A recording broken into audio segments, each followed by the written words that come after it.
Bonjour, bienvenue sur weformyou.fr.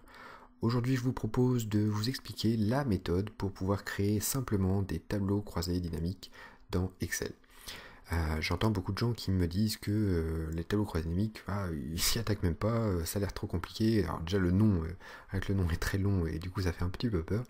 Vous allez voir en fait que finalement c'est vraiment pas compliqué une fois que vous avez la bonne méthode, une fois que vous avez les bonnes étapes en fait pour pouvoir créer votre tableau croisé dynamique. Alors déjà, à quoi ça sert de créer un tableau croisé dynamique?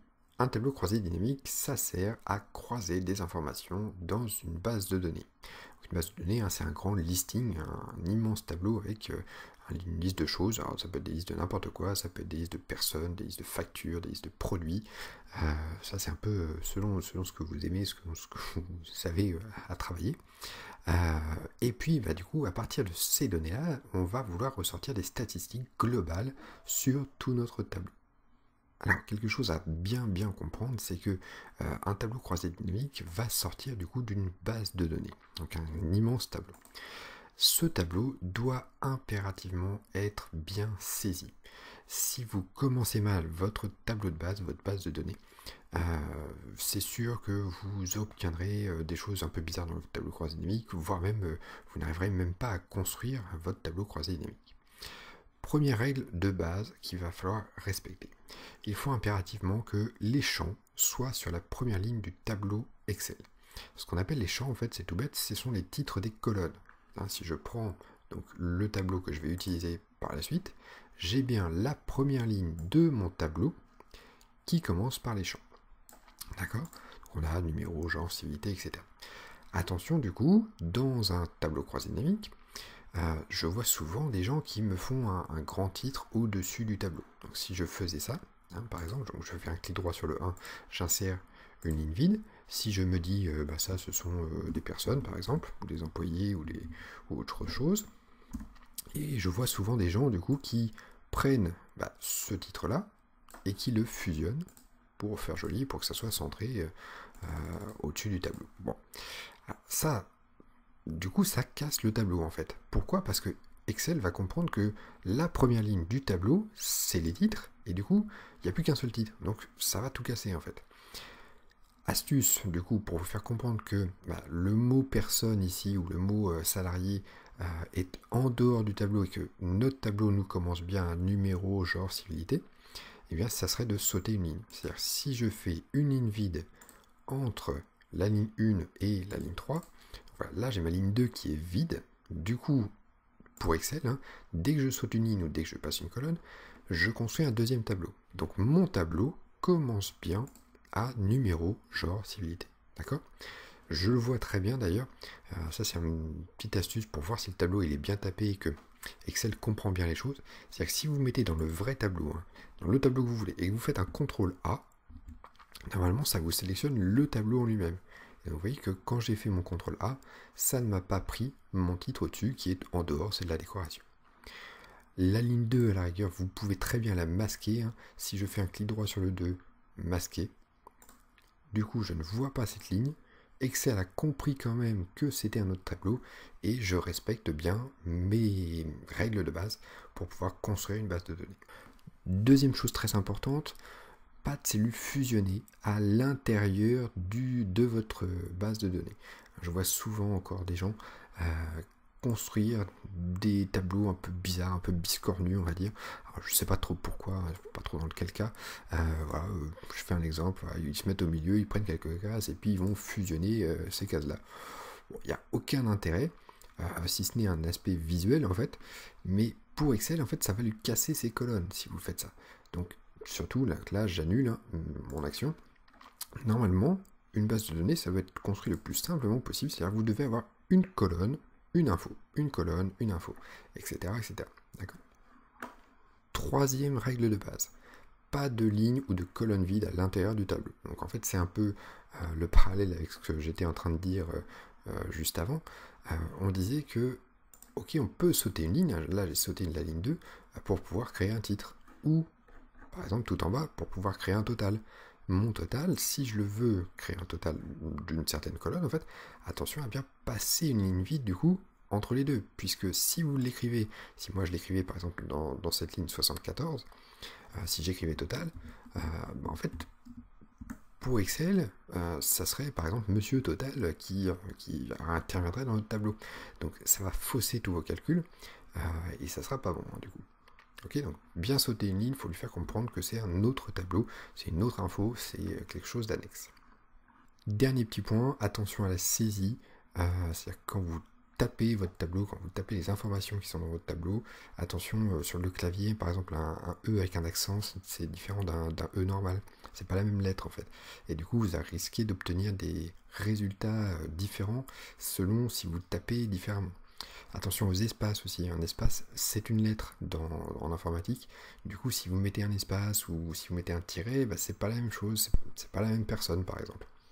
Donc voilà, faites attention à toutes ces petites règles là, c'est important pour la suite. Donc je reviens sur mon tableau Excel.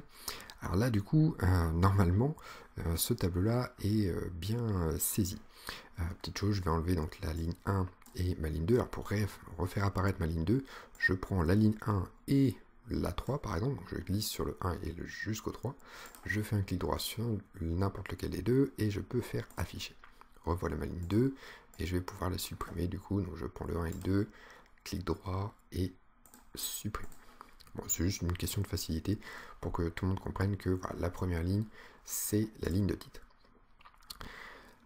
Petite chose, donc ce tableau là, je suis allé le créer directement sur un site internet qui permet de générer en fait de fausses bases de données. Donc cherchez pas des choses logiques, c'est un faux tableau avec des faux noms, avec des faux numéros, avec des faux salaires, etc. C'est un ordinateur qui a généré automatiquement cette base de données.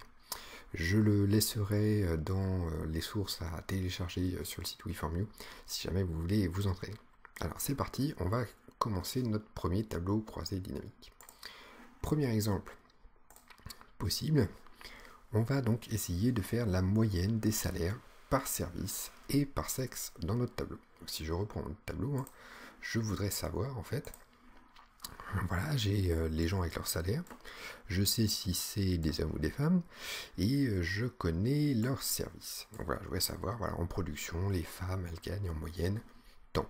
En marketing, les hommes gagnent en moyenne tant, etc., etc. Donc, pour pouvoir créer un tableau croisé dynamique, première étape, très importante, c'est de se placer dedans. Tout simplement, il faut être dans une case remplie du tableau. Attention, donc, à ne pas être dans une case vide à l'extérieur, sinon ça ne marcherait pas. Donc je mets dans le tableau. Ensuite, deuxième étape, je vais aller dans Insérer, tout en haut à gauche, et je vais pouvoir faire un tableau croisé dynamique. Il m'ouvre une petite fenêtre dans laquelle je n'ai pas grand chose à changer pour l'instant en tout cas. Vous voyez que ça m'a sélectionné le tableau, une plage, et donc ça m'a bien pris la base de données, donc de A1 jusqu'à M71, c'est-à-dire tout le tableau complet, puisqu'il était bien tapé, donc ça, très important. Ensuite, où sera fait le futur tableau croisé dynamique? Ça va être sur une nouvelle feuille. On pourrait le mettre sur une feuille de calcul existante si jamais j'avais déjà une feuille de pré-créée en bas. Bon. Pour l'instant, je ne change rien, du coup, je fais OK. Voilà, donc on arrive sur une nouvelle feuille dans laquelle il nous a ouvert un petit assistant à droite, là. Et puis on a un schéma du futur tableau qui apparaît. Petite chose, tiens, d'ailleurs, sur l'assistant à droite, si jamais vous cliquez n'importe où autre part, l'assistant disparaît. Si vous revenez, vous recliquez sur le futur schéma, vous avez l'assistant qui revient tout seul. Bon, ça c'était un point. Dans cet assistant, on a la récupération des différents champs de notre base de données. Donc on récupère les titres en fait, de notre tableau d'origine. Et puis on a 4 cases. Donc il y a une case filtre, une case colonne, une case ligne et une case valeur. Le principe qu'il va falloir faire, c'est glisser en fait les titres des colonnes dans l'une des 4 cases pour pouvoir construire le futur tableau croisé dynamique. Et c'est là en fait où on a une petite astuce en fait. C'est là, donc là vous avez la méthode qu'il va falloir vraiment appliquer à chaque fois. Une fois que vous avez compris la méthode, je dirais que c'est presque tout bête. Vous avez juste à ne pas réfléchir, à l'appliquer bêtement, et vous allez voir que ça marche à tous les coups. Donc ma méthode que j'ai, en fait c'est ma phrase en français qui va me donner, qui va me dire où placer les choses. Je vois que dans ma petite phrase, en fait, j'ai la moyenne des salaires. Petite chose, dès que vous voyez que dans votre phrase en français, on a à faire un calcul. On est d'accord que moyenne, c'est un calcul de moyenne. Et calculer une moyenne dans Excel, c'est vraiment faire un calcul, c'est faire une fonction moyenne. Dès que vous voyez donc qu'il y a un système de calcul, ça veut dire que cette information-là sera les valeurs de votre tableau. Donc nous, on veut la moyenne des salaires. Je reprends mon fichier Excel. Donc le salaire va du coup aller forcément dans la case valeur. Petite chose, prenez pas trop l'habitude de cocher la case, parce que cocher la case, en fait, ça veut dire bah, tu te débrouilles un peu Excel, tu me le mets dans l'une des 4 là, et puis tu essaies de faire un truc logique. Des fois, il n'est pas très logique. Moi, je préfère vous conseiller de prendre le mot, de rester appuyé dessus, et de le lâcher soi-même en valeur. D'accord, donc le lâcher dans la bonne case. Par défaut, dès que vous mettez quelque chose en valeur, donc il va faire un calcul, et souvent il va faire une somme en fait, ce sont des chiffres, il va faire une somme. Alors nous on voulait une moyenne de salaire, donc je change, je clique sur le petit triangle de somme de valeur, et je vais pouvoir aller dans les paramètres des champs de valeur. Dernier choix possible, et là on retrouve nos calculs de base, qui sont dans Excel, donc les sommes, les nombres, les moyennes, les maximums, etc. etc. Donc nous, on voulait bien une moyenne. Je clique sur OK. Et on a donc déjà un début de la moyenne des salaires, donc total, sur tout le tableau. Ensuite, je repars sur mon PowerPoint. On avait donc moyenne des salaires par service et par sexe. Ce qu'il faut impérativement, en fait, c'est cibler votre part, le mot part, dans votre phrase en français. Tout ce qui est en part va aller soit en ligne, soit en colonne. Peu importe, je dirais, c'est juste une question de présentation, vous verrez que ça ne changera pas grand-chose à votre tableau croisé dynamique. Donc là, je vois que c'est par service et par sexe. Donc on a 2 fois le mot par. Donc je repars sur Excel. Le service donc, va aller soit en ligne, soit en colonne, peu importe. Je décide de le mettre en ligne, voilà. Et le sexe, du coup, qui était la colonne genre, voilà, va aller en colonne, pourquoi pas. Et notre tableau est quasiment fini. Juste pour un côté visuel plus joli, je vais attraper tous mes chiffres. Dans accueil, je vais aller les mettre en euros. Et voilà notre tableau fini. Donc vous voyez, c'est très très simple. Et on a un tableau très explicite, c'est-à-dire que voilà, je sais que les femmes du service finance gagnent en moyenne 2940 euros. Les hommes, eux, ont gagné 2200 euros et au total, toutes les personnes de la finance vont gagner 2006 en moyenne. Impeccable. Ensuite, si je veux modifier un tout petit peu mon tableau, quand je suis dessus, en fait, j'ai 2 rubans qui s'ouvrent tout seul en haut à droite, là, analyse et création. Dans le ruban création, vous avez tous les systèmes de modèles de couleurs. Il y a juste à passer sur les modèles, à choisir celui qui vous plaît bien. Hein. Une fois que vous avez choisi le modèle, vous pouvez aussi remodifier un petit peu ce modèle-là.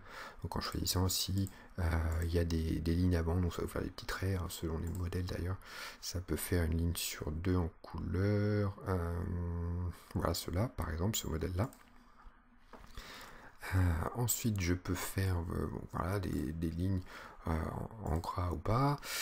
Je peux ajouter ou enlever des sous-totaux. Donc là, j'ai le total général qui s'est ajouté tout seul en bas. Bah, je pourrais le désactiver par exemple, si jamais le total général ne m'intéresse pas. Donc là, je vais les réactiver pour les lignes et pour les colonnes. Très bien. Ensuite, je peux aller dans Analyse. Et dans Analyse, je peux créer un graphique croisé dynamique à partir de ce tableau-là. Donc, graphique croisé dynamique. On va dire, pourquoi pas un histogramme, ça sera très bien. OK. Et on a un très bon graphique qui est adapté à notre tableau croisé dynamique. Si je modifie un petit peu son modèle, donc dans Création, on va faire un fond noir pour que ça soit un petit peu plus lisible. Et puis, pour rester un petit peu dans les clichés, donc je vois que les M, les hommes sont en orange. Bah, je vais cliquer sur une barre orange, je vais aller dans le format et je vais choisir plutôt une barre bleue, même un remplissage bleu, allez, et l'inverse sur les autres. On va faire du rose, on va rester dans les clichés, le voilà, ça marche. Très bien. Alors tout ceci est dit dynamique puisque vous voyez que sur le graphique et sur le tableau, vous avez accès à des filtres. C'est-à-dire qu'il y a des petits triangles là qui s'affichent un petit peu partout. Donc il me dit, voilà, si vous voulez, on affiche que les hommes, les femmes. Il suffit de cocher ou de décocher les cases. Là, je vois que les hommes. Alors ça agit sur le tableau et sur le graphique en même temps. Que vous passiez par un côté ou par l'autre, c'était ici le genre, voilà. Si je remets tout le monde, hop, et là je suis passé par le graphique et ça me le réaffiche aussi dans le tableau. Au niveau du tableau, il nous dit à chaque fois étiquette de colonne. Bon, c'est pas très joli cette chose-là. Vous pouvez très bien recliquer dessus et dans le FX, vous pouvez le retaper. Donc, je retape par-dessus, je fais entrer. Et pareil pour les étiquettes de ligne. Donc les étiquettes de ligne, c'était en réalité les services. Je retape par-dessus. La moyenne des salaires, pareil, je pourrais le modifier un petit chouïa. Tiens, on va faire juste moyenne, on va faire un abrégé, pour que ça soit un petit peu plus lisible. Très bien. Je pense à renommer la feuille. Donc on va l'appeler tableau croisé dynamique 1 pour avoir plusieurs feuilles, plusieurs exemples. Vous allez voir que normalement en 3-4 exemples, vous aurez compris le système des tableaux croisés dynamiques. Je l'espère en tout cas. Voilà, donc vous voyez, chose très très importante en fait, finalement c'est votre phrase en français. Une fois que vous avez la phrase en français, donc vous construisez une phrase en français qui a au moins un calcul et au moins un par, dans ce cas-là, vous allez pouvoir créer votre tableau croisé dynamique. Il suffira de glisser les bonnes choses dans les bonnes cases. Si c'est un calcul, c'est les valeurs. Si c'est un par quelque chose, vous le glissez en ligne ou en colonne. Petite chose, oui, que je dois préciser sur les tableaux croisés dynamiques. Dans le cas où je veux extraire des informations. Par exemple, je vois que les hommes en finance gagnent 2280 €. Je peux très bien faire 2 clics sur un chiffre du tableau croisé dynamique. Si je fais 2 clics sur le 2280 là, eh bien je vais avoir ce qu'on appelle une extraction de données. C'est-à-dire que ça va me sortir les informations des hommes qui sont en finance. D'accord ? Donc ça me permet très rapidement de sortir les informations, pourquoi pas d'imprimer ce petit tableau-là, de refaire d'autres actions sur ce tableau-là, refaire des filtres, refaire du tri, etc. Attention, par contre, c'est une extraction à l'instant T, c'est-à-dire qu'il n'y a aucune liaison entre votre nouvelle feuille qu'il a créée tout seul, là, en faisant les 2 clics, et votre base de données, le grand tableau d'origine. Tout part de la base de données. C'est-à-dire que si vous changez de la base de données, ça ne va pas changer votre extraction. D'accord ? L'extraction, il faudra la refaire si jamais vous voulez. Pensez du coup à supprimer assez souvent les feuilles d'extraction parce qu'elles sont rarement à jour finalement. Ça marche. On continue, on essaie de faire un deuxième tableau croisé dynamique. Donc je retourne dans ma base de données. Je vais vous montrer l'exemple au niveau du PowerPoint. Donc deuxième exemple, on voudrait cette fois-ci le nombre de personnes par service et par sexe. Donc on recommence, on retourne dans le fichier Excel, on se met bien dans une case remplie de la base de données, insérer un tableau croisé dynamique. Je ne change rien encore à cette première fenêtre, donc je vais OK, et j'applique la petite règle comme tout à l'heure. Je vous rappelle, la petite règle, c'est que si jamais je vois que dans ma phrase en français, on a affaire à un calcul, donc le nombre c'est comptabiliser des cases en fait dans Excel. Donc, si j'ai le nombre de personnes, c'est un calcul, ça sera forcément la partie valeur. Si je vois que j'ai dans ma phrase en français un par, donc le par ira en ligne ou en colonne. Donc service et sexe iront sans doute en colonne ou en ligne. Alors, c'est parti. Donc, je vais commencer par le par, d'ailleurs. Ça sera peut-être plus facile à comprendre. Donc, on avait dit par service et par sexe. Donc, je prends le mot service et je le mets en ligne, par exemple. Ensuite, je prends la colonne genre et je le mets en colonne. Donc, j'ai bien les services et les hommes et les femmes. Bon. Ensuite, pour le nombre de personnes. Alors, le nombre de personnes, en fait, ce qu'il faut se dire, c'est que lui, il ne sait pas, Excel, que c'est des personnes, en fait, dans votre tableau. Il va comptabiliser les cases. Et si on y réfléchit, en fait, que l'on compte le nombre de cases des noms, par exemple, ou des salaires, ou des dates de naissance, etc., bah, il y a le même nombre de cases remplies à chaque fois. Donc, en fait, quand vous faites un nombre, bah, vous pouvez prendre un peu n'importe quelle colonne du moment qu'elle sera entièrement remplie. Attention, si vous avez des cases vides, hein, si vous n'avez pas l'information, par exemple, d'un des salaires, voilà, je supprime un salaire, là. Attention, là, si vous comptabilisez le nombre de salaires, vous n'aurez pas le nombre de personnes, du coup, parce que lui, il va compter les cases remplies uniquement. Donc, attention à bien prendre une colonne qui est entièrement remplie. Je repars dans mon tableau croisé, et bah, du coup, je vais prendre, par exemple, les noms, je le mets en valeur. Par défaut, là il est sympa, c'est que il voit que le nom en fait c'est du texte, donc il ne peut pas faire une somme de textes, ça ne peut pas marcher additionner des textes. Par contre on peut les compter, donc là il change, le calcul par défaut il me fait bien nombre de noms. Et du coup on a bien 70 personnes dans notre tableau, il y a 40 femmes et 30 hommes, ça marche. Petite chose hein, pour vous prouver que c'était la même chose si j'avais pris le salaire ou autre chose, pour enlever une des cases, enlever une information dans l'assistant, je peux très bien prendre mon information et le lâcher en dehors, donc ça le supprime. Du coup, si j'avais pris par exemple les salaires, je le mets en valeur, parce que je vous disais que ça a marché avec n'importe quelle colonne. Par contre, le problème c'est que les salaires, lui, il voit que c'est deux chiffres les salaires. Donc du coup, il peut faire une somme, mais on peut très bien les changer. On clique dessus, on va dans les paramètres, et on lui dit non, non, même sur les salaires, fais-moi un nombre. Comptabilise le nombre de salaires. Et vous voyez que j'ai exactement le même résultat. Je retrouve 70 personnes dans mon tableau. Impeccable. Petite chose, tiens d'ailleurs, vous pouvez très bien faire plusieurs calculs dans un seul et même tableau croisé dynamique. Il n'y a aucun problème. Là, j'ai fait le nombre de salaires. Vous pouvez reprendre le mot salaire et pourquoi pas le mettre en dessous pour lui dire bah, je voudrais le nombre et aussi dans les paramètres, je voudrais la moyenne des salaires par personne. Je vais mettre en euros les colonnes. Alors je peux le faire donc soit à la main, donc une par une, soit vous pouvez aussi passer par la moyenne des salaires en cliquant sur votre calcul dans l'assistant, dans les paramètres des champs, dans le format du nombre, vous pouvez préciser que toutes les moyennes comme ça seront au format monétaire. Voilà, comme ça, ça vous fait les trois colonnes en même temps.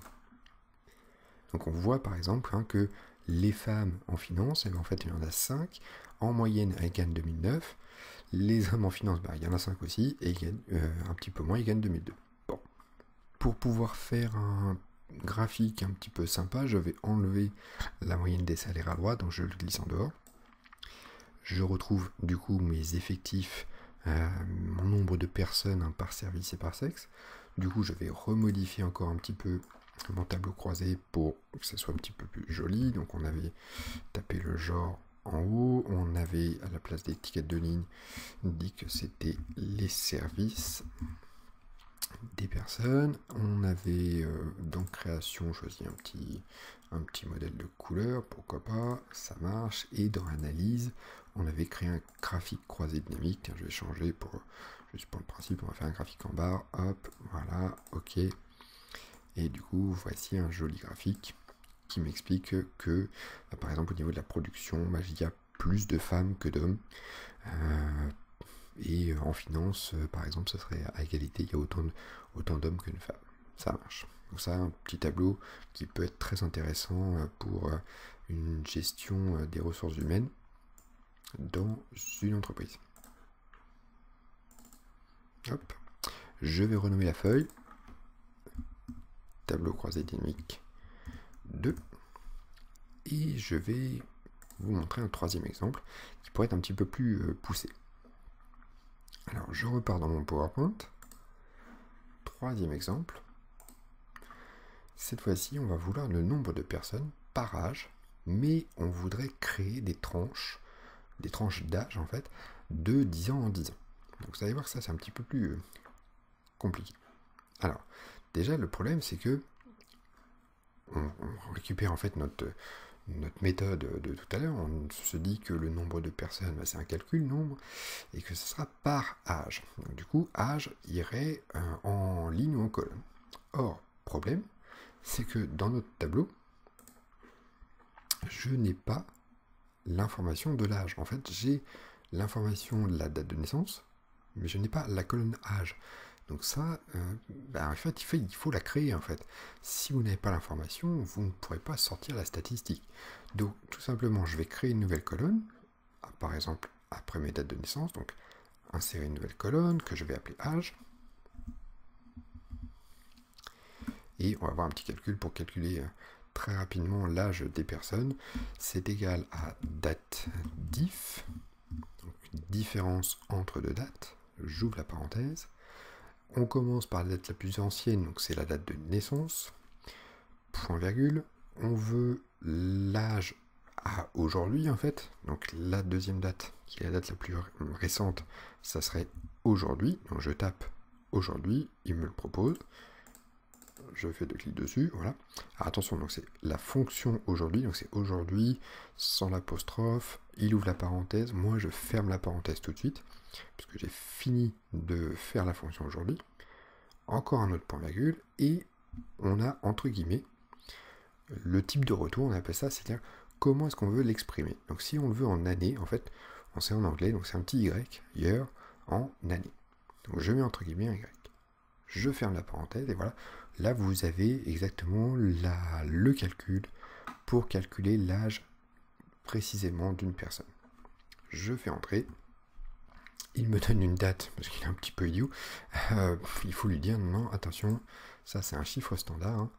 C'est un chiffre rond, en fait. Voilà, cette personne-là aurait 60 ans, en fait. Pour pouvoir recopier, je me mets sur le 60, je mets sur le petit carré, et je fais deux clics. Donc ça c'est une petite astuce pour pouvoir aller plus vite sur les calculs de date. Si jamais ça vous intéresse, n'hésitez pas à me le dire en commentaire. Je ferai un chapitre très spécifique sur les calculs de date. Vous verrez qu'il y a énormément de choses que l'on peut sortir sur les dates dans Excel. Je peux du coup faire mon nouveau tableau croisé dynamique qui serait donc le nombre de personnes par tranche d'âge. Et on voudrait des tranches de 10 ans en 10 ans. Donc je repars, je me mets dans mon tableau, je fais insérer un tableau croisé dynamique. Ah tiens, je vais changer un petit peu au niveau de cette fenêtre-là, je vais lui dire, on va le mettre sur une feuille de calcul qui est déjà existante. Alors, il faut lui dire, donc, au niveau de l'emplacement, on se met dans la zone d'emplacement, en fait, et on va lui dire, on va lui montrer, en fait, quelle feuille on veut. Donc, on va lui dire, mets-toi dans le tableau croisé dynamique 2. Et il va falloir même cliquer dans une case, en fait, pour lui dire où le tableau va commencer. Donc, ce sera la case en haut à gauche de votre futur tableau. Donc, je lui dis, bon, ça va commencer à peu près là, mon tableau. Je fais OK. Et vous voyez que j'ai un futur tableau qui va s'afficher donc en dessous du tableau que j'ai fait juste à l'instant. On a du coup, je vous rappelle le PowerPoint. Je reviens sur le PowerPoint. Voilà. Le nombre de personnes par âge à faire. Donc, toujours on applique la méthode. Le nombre de personnes, ça sera un calcul, puisqu'il faut comptabiliser les personnes. Et on a par âge, donc tout ce qui est en part va aller en ligne ou en colonne. Je reprends le fichier Excel. Alors, j'applique ce que je viens de dire.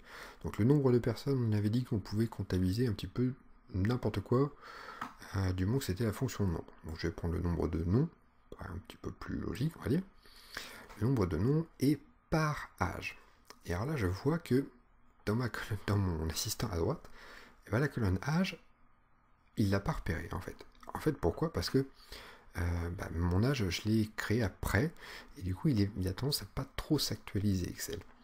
Donc, si vous voulez l'actualiser, si vous êtes dans votre futur tableau, vous avez dans Analyse un bouton Actualiser. Vous pouvez aussi passer tout simplement par un clic droit sur votre futur tableau et actualiser.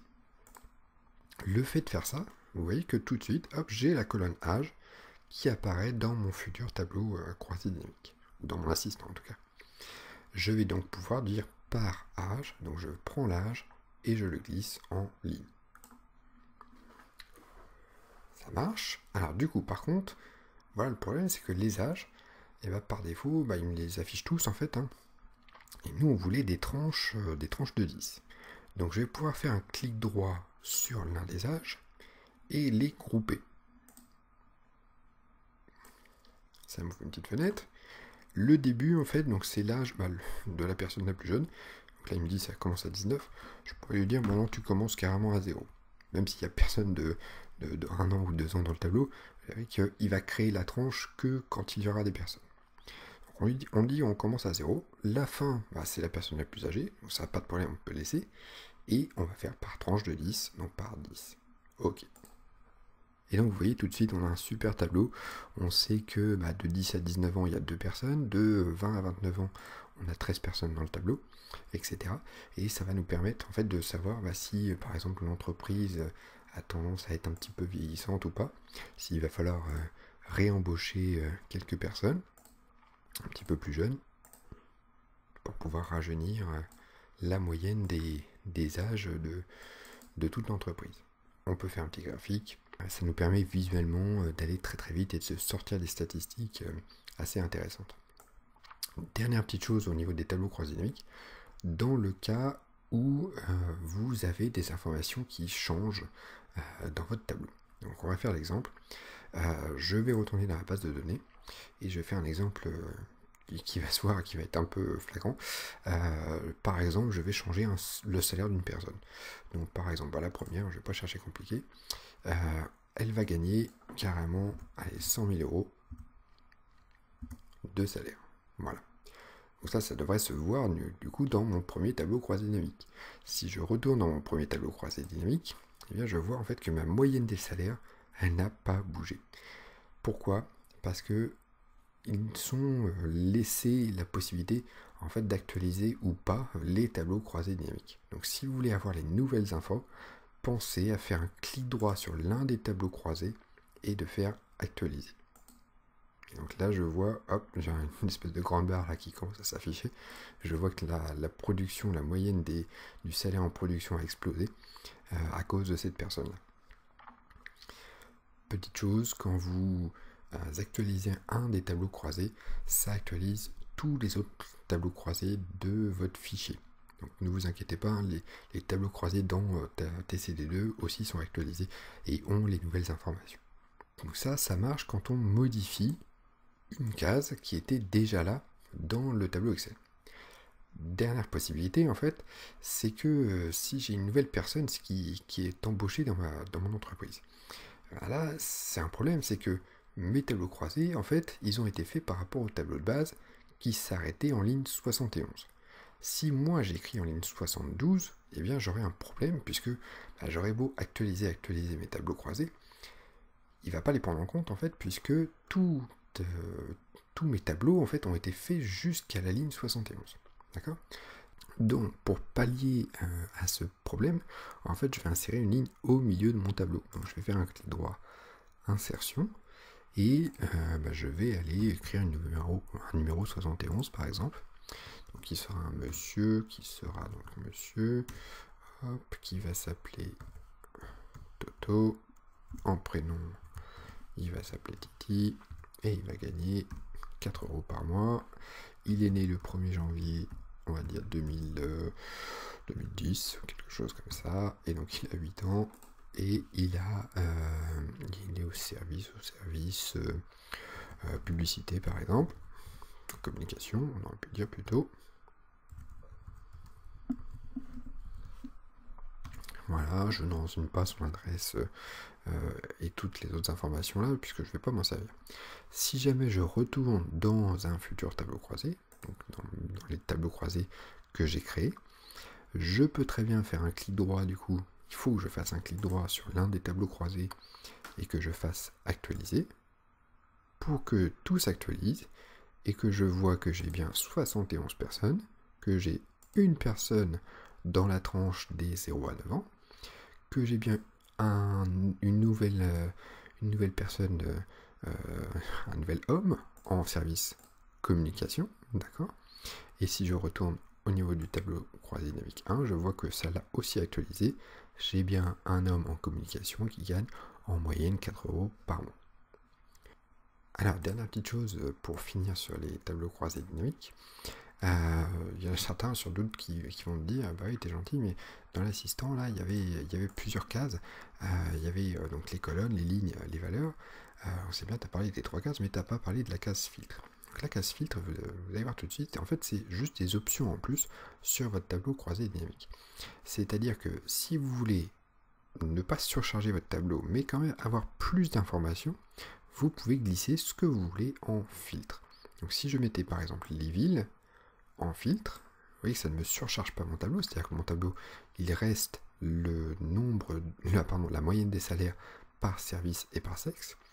Si j'avais mis ville en ligne, par exemple, là ça m'aurait beaucoup surchargé mon tableau. Là ça devient quasiment illisible, donc j'ai toutes les villes qui s'affichent en fonction de tous les services. Donc ça c'est un petit peu plus lourd du coup à lire et à comprendre. Donc, je remets ville en filtre, comme ça ne me surcharge pas mon tableau. Et par contre j'ai la possibilité par exemple de filtrer.